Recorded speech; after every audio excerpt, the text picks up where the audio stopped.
All right, you guys, to recap, we just addressed 3 big core exercises that are really going to help shore up any weaknesses you might be having that are contributing directly to your lower back pain when you run.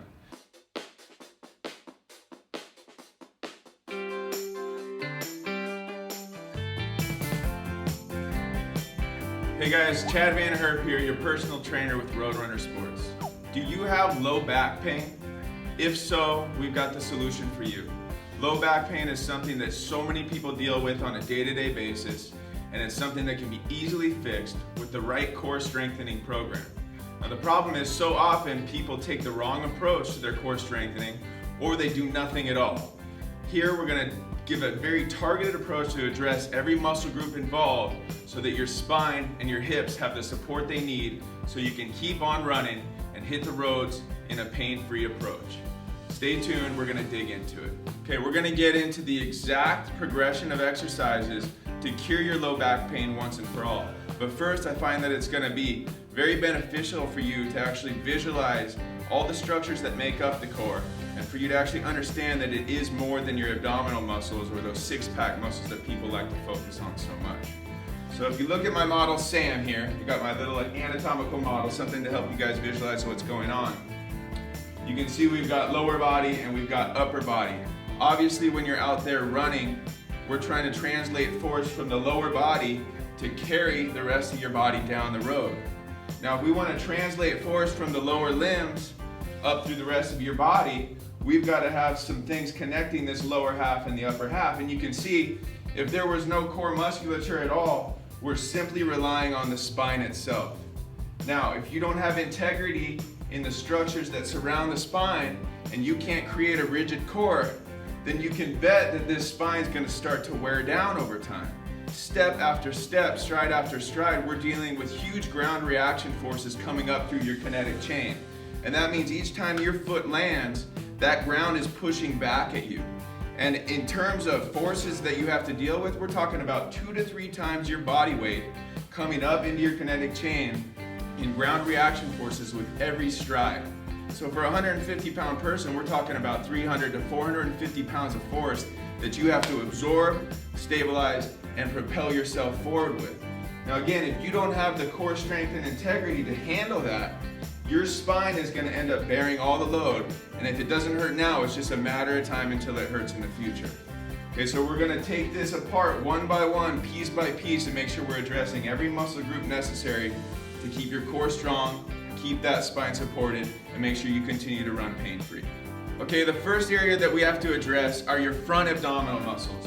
Okay, we've got rectus abdominis, transverse abdominis, anyway, big words to really sum up a simple muscle group that's responsible for flexing you forward and pulling you in and actually creating some rigidity.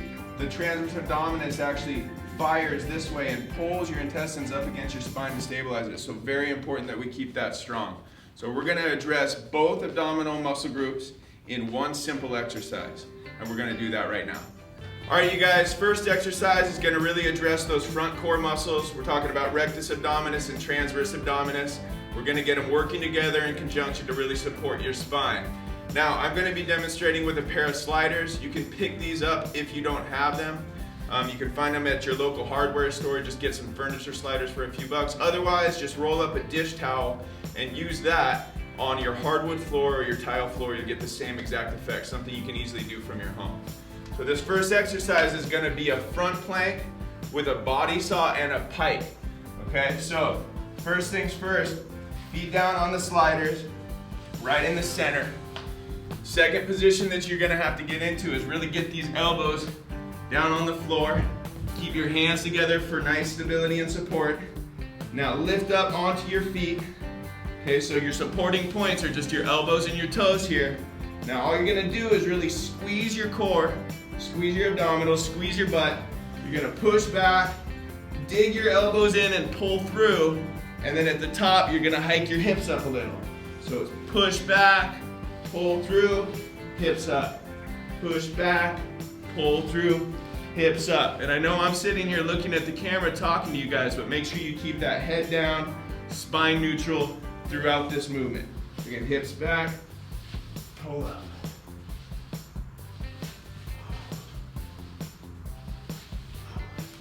Now the number of these that you're able to do is going to vary from person to person. The key is focus on the muscles doing the movement.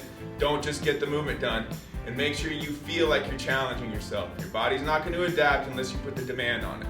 Okay, if your form starts to fall apart, that's what you want to stop. Okay, you guys, we're going to get into an exercise now. Again, one that's going to address those obliques, and we call it the side plank to tornado twist. All right, you guys, again, this exercise is going to be addressing your obliques through side bending and through rotation. No equipment necessary, very easy to do, no excuses. This one's the side plank with the tornado twist. So just assume a position with your feet split, elbow down right beneath the shoulder, up in a side plank position, get those hips nice and high up off the ground, reach the arm up, and we're gonna drop the hips toward the ground, so a little side bend, squeeze up, and once you squeeze up, you wanna reach under and try to squeeze your abdominals. Okay, back to the top, down, up, lock it in, squeeze. Down, lock it in, reach and squeeze. Again, you want to make sure you're doing this so that you feel those muscles working right down here. Make sure you feel the demand. And you want to go until you feel that burn and that you've properly addressed those muscle groups. And very important that I'm showing you here on one side, but you're going to make sure that you do the same on the other side. We got to keep things balanced and even. All right, you guys, now that we addressed the front and the sides, we're going right to the source of the pain, okay? We're dealing with the lower back and the muscles that really cross the hips in this low back area. Okay, this is probably going to be one of the most important areas to address because, again, it's directly linked to where you're dealing with your pain. Okay, and we're going to get to that now with an exercise we call the Superman reach. Okay, this next exercise, we're going to address those lower back extenders and those glute muscles. Again, make sure that posterior chain's staying nice and strong. Again, another exercise that there's no equipment necessary, so very easy to do at home. It's called a Superman reach. We're going to get down in the prone position on the ground here. Keep your hands in under your chest to start. And the first movement you're going to do is squeeze your butt and try to lift those legs up off the ground. Now arch your chest up off the ground, using those hands as a crutch, and then slowly pull the hands off and try to reach those arms at ear level out as far as you can in front of you. You'll feel that lower back and your glutes really tighten up. You'll feel your deep core contracting to keep things stable, and you just want to keep those arms up, reach them out as far as you can, and then draw them back in.